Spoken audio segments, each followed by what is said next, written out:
নমস্কাৰ ছাত্ৰ-ছাত্ৰীসকল, আজি মই তোমালোকৰ বাবে তৃতীয় শ্ৰেণীৰ অধ্যায় নম্বৰ 14 অৰ্থাৎ লেচন নম্বৰ 14 মৰমৰ আই নামৰ সকলো প্ৰশ্ন উত্তৰ পাঠভিত্তিক প্ৰশ্ন উত্তৰ লৈ আহিছোঁ। ছাত্ৰ-ছাত্ৰীসকল বেছি পলম নকৰি আজিৰ ভিডিঅ'টো ষ্টাৰ্ট কৰোঁ। আজিৰ পাঠভিত্তিক প্ৰশ্ন উত্তৰৰ প্ৰথম কুৱেশ্যনটো হৈছে মৰমৰ আই পদ্যটিৰ কবিগৰাকীৰ নাম কি আছিল? ইয়াৰ উত্তৰটো হৈছে মৰমৰ আই পদ্যটিৰ কবিগৰাকীৰ নাম আছিল আনন্দচন্দ্ৰ আগৰৱালা। খ নম্বৰ কুৱেশ্যনটো আছে কোনে আমাক তুলি তালি ডাঙৰ দীঘল কৰে? ইয়াৰ উত্তৰত আছে আমাক মৰমৰ পূজনীয়া আইয়ে তুলি তালি ডাঙৰ দীঘল কৰে।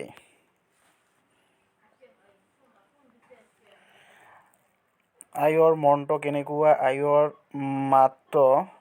আইৰ মাতটো মৌচনা মিঠা মাত। আইৰ মাতটো কেনেকুৱা? আইৰ মাতটো মৌচনা মিঠা মাত। চতুৰ্থ নম্বৰ কুৱেশ্যনটো হৈছে মোৰ প্ৰতি এনেই যাৰ মৰম অসীম, যাৰ বুলি কাক কোৱা হৈছে? ইয়াৰ উত্তৰত আছে যাৰ বুলি আমাৰ আইক কোৱা হৈছে। খ নম্বৰত আছে প্ৰথম কুৱেশ্যনটো কি কাৰণত আইয়ে আমাৰ অতি পূজনীয়? ইয়াৰ উত্তৰত আছে আইয়ে আমাক অতি কষ্টৰে তুলি তালি ডাঙৰ দীঘল কৰে। মৰম চেনেহ আদি কৰাতো আই আমাৰ পূজনীয়। প্ৰথম খোজ ল'লে অত তত ধৰি পঢ়িবলৈ ধৰিলেই আই আমাৰ ততালিকেই ধৰে। টোপনি নিয়াবলৈ আই আমাক নাম গুণ গাই শুৱাইছিল। সেইবোৰ কাৰণত আই আমাৰ অতি পূজনীয়। দ্বিতীয় নম্বৰত আছে আইয়ে কেনেদৰে আমাক নিচুকনাইছিল? ইয়াৰ উত্তৰত আছে আইয়ে আমাক নাম সোণ গাই নিচুকানিছিল। ৩ নম্বৰত আছে নৰীয়া হ'লে আইয়ে কি কৰে? ইয়াৰ উত্তৰত আছে নৰীয়া হ'লে একেথিৰেই মুখলৈ চাই হুমিয়া কাঢ়ি এজাগৰে ৰাতি কটাই আৰোগ্যৰ বাবে সকলো কষ্ট কৰে। বাক্য সজাত আছে মৰম সকলো মাকেই নিজৰ সন্তানক মৰম কৰে। তাৰপিছত আছে তুলি তালি আইয়ে আমাক তুলি তালি ডাঙৰ দীঘল কৰে। তাৰপিছত আছে পূজনীয় সকলো সন্তানৰ বাবে আই পূজনীয়। তাৰপিছত আছে চেনেহ আইয়ে আমাক চেনেহ কৰে। শব্দ পঢ়া আৰু অমিল থকা যুক্তাক্ষৰ শব্দটো বাছি কাষৰ শব্দত লিখা। অমিল শব্দ থকা আগ্ৰহ উগ্ৰ ভদ্ৰ গ্ৰাম। ইয়াত অমিলটো হৈছে ভদ্ৰ। সত্য খাদ্য অনাতয় নিতয় খাদ্য। ঠিক তেনেদৰে এইবোৰ কৰিব নিজে।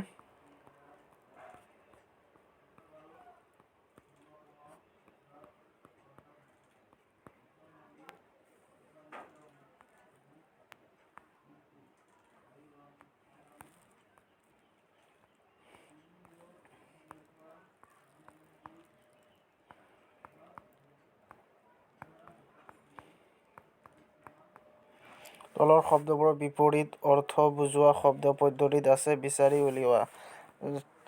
উদাহৰণত দিয়া আছে ডাঙৰ সৰু, পলম সোনকালে, তিতা মিঠা। ঠিক তেনেদৰে আছে পিতা মা, হাঁহা কন্দা, সুখ দুখ। শব্দৰ খেল তলত আলোচনা কৰি প্ৰথম আখৰৰ আৰম্ভ হোৱা শব্দ লিখা। উদাহৰণ হিচাপত আছে মৰম মলম মটৰ মকৰা। ঠিক তেনেদৰে কলম কল কদম কণী কুকুৰ। পদুম পদ্ম পখিলা পংকজ পুতলা। ঠিক তেনেদৰে আছে গজালি গজাল গমাৰি গকুল গংগা। ঠিক তেনেদৰে আছে লতা লাডু লাৰু লাটিম আৰু লংকা। নৰীয়া হ'লেই মাকে আলপৈচান ধৰে বুলি পদ্যটিত পাইছা। তোমাৰ নৰীয়া হ'লে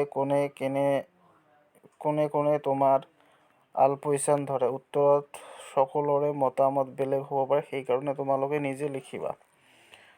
কোন কোন তোমাৰ মৰমৰ, তেওঁলোকৰ তোমাৰ কিয় মৰম লাগে উদাহৰণৰ সহিত লিখা। ইয়াতো তোমালোকে নিজে কৰিব লাগিব।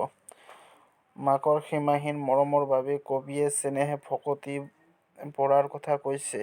তুমি তোমাৰ অভিভাৱক আৰু শিক্ষকৰ বাবে কি কি কৰিব বুলি ভাবিছা?